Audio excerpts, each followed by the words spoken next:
Thank you. Next speaker, please. Next speaker is Reverend Keith R. Mays, Sr. Good evening. Good evening.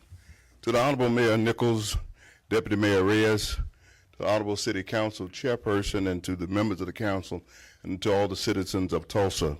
Thank you for allowing me the privilege to speak on this matter, not just about the past, but about the heart and the future of this city. My name is Keith Mays. I have the honor of serving as pastor of historic Vernon AME Church, the only black-owned structure standing from before the 1921 race massacre. Our basement holds the scars of that day. Our sanctuary holds the hope of the people who rebuilt it. Our mission still serves the community today. I stand before you not just as a pastor, but as a commissioner appointed by the former mayor, G.T. Bynum, to serve on the Beyond Apology Commission. As a spiritual transplant of Greenwood, and as a man who still believes in righteousness and justice.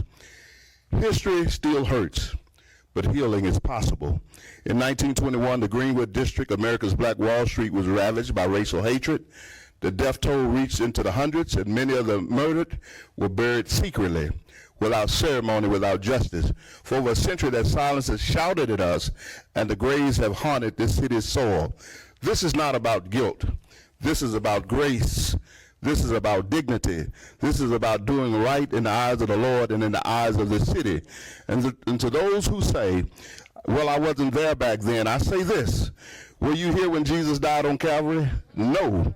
But if you claim that salvation, you also have to claim that history.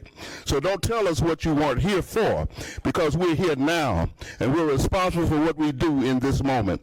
Honorable counselors, I'm sure that most, if not all of you, who occupy those seats would certainly say you believe in family values.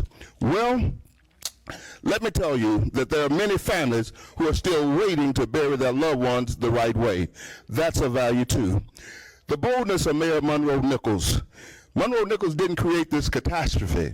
However, Tulsa should be proud that he has not blinked in the face of this buried injustice. He has demonstrated moral clarity, political courage, and historical conviction by releasing 45,000 hidden documents, reviving the Oversight Committee, and recommending $1 million in funding. He is doing what others only talked about. He's taking action. This is what leadership looks like. Not safe leadership, not symbolic leadership, but sacrificial and courageous leadership. Council, this should be viewed as a unified effort, not a divisive debate. Let us be clear on this matter.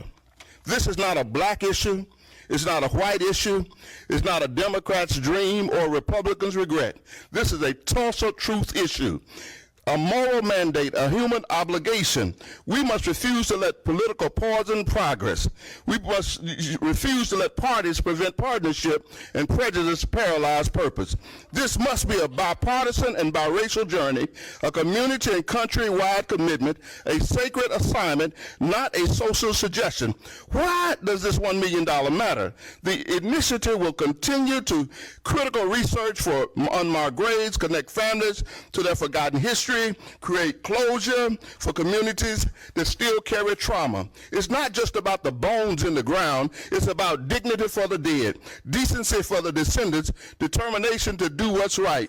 Real results already been seen. It's been talked about. The veteran C.L. Daniels, this proved that this work matters. His family now has what so many others are still longing for: closure, clarity, and peace. As the senior pastor of Historic Vernon Church, the only structure to survive those flames, I stand not only as a spiritual leader, but a living link between our city's painful past and our promising future.